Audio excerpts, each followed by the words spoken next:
Good morning, my friends. Hello, hello, hello. I hope you're all having a wonderful afternoon or morning wherever you're at.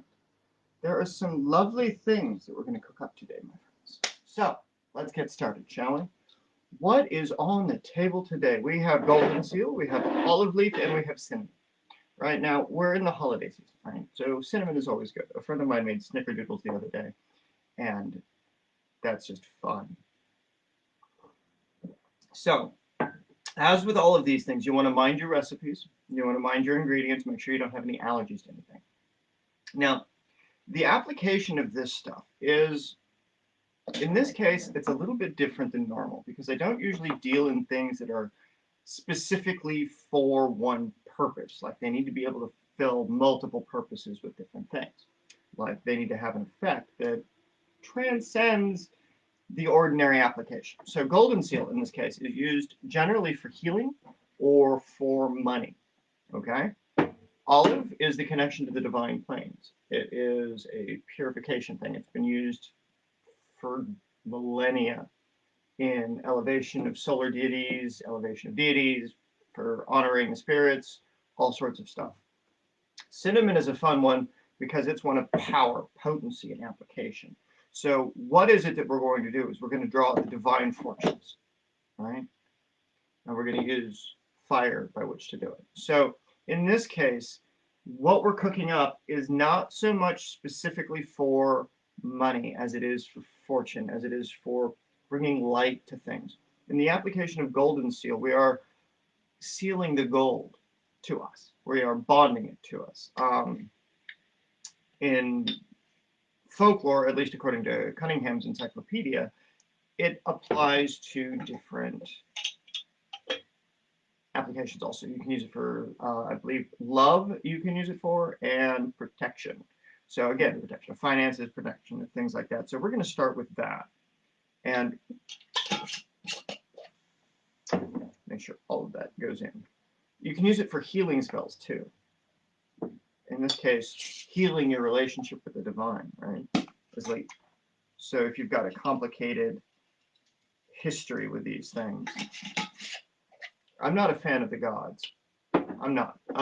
But the application of this is designed to help reconcile those things, right?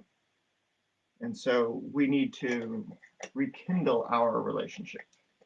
And I say our relationship, I mean humanity in general, with the idea of the heavens, with the celestial beings, with the non-celestial beings that are made of the earth, that are still bound on the earth, that are still here, that we just don't pay attention to, or we just don't work with, or we just choose not to work with, right?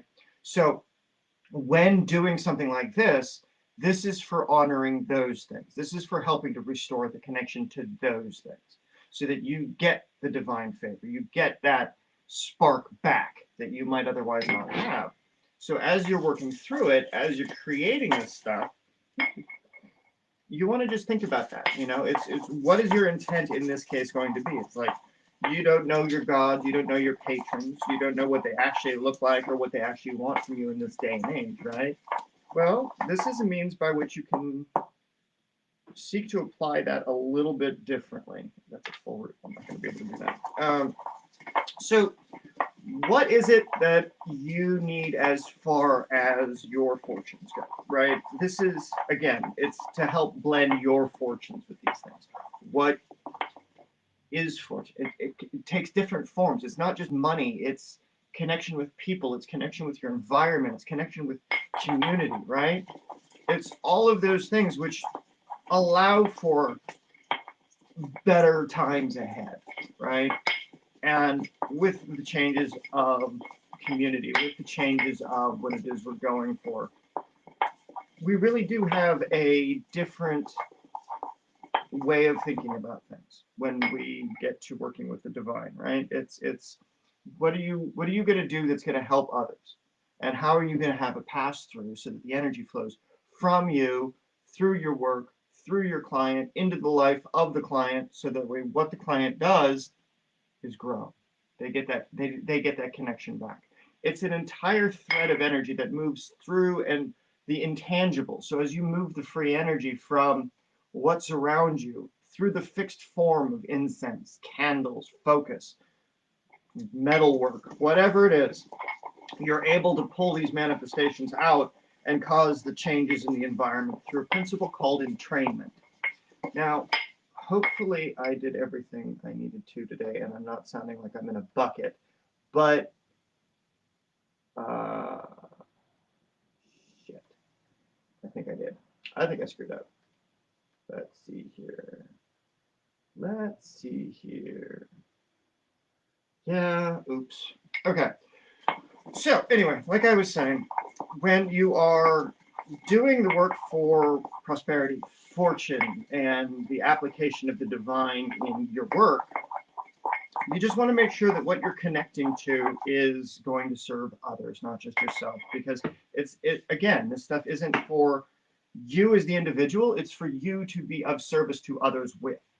And so with the connection of golden seal and the olive leaf and the cinnamon, it's the active application of the divine in work. Okay? So, my friends, that will wrap that up for today. I hope you have fun, mind your allergies, and happy conjuring, all right? Stay safe, my friends.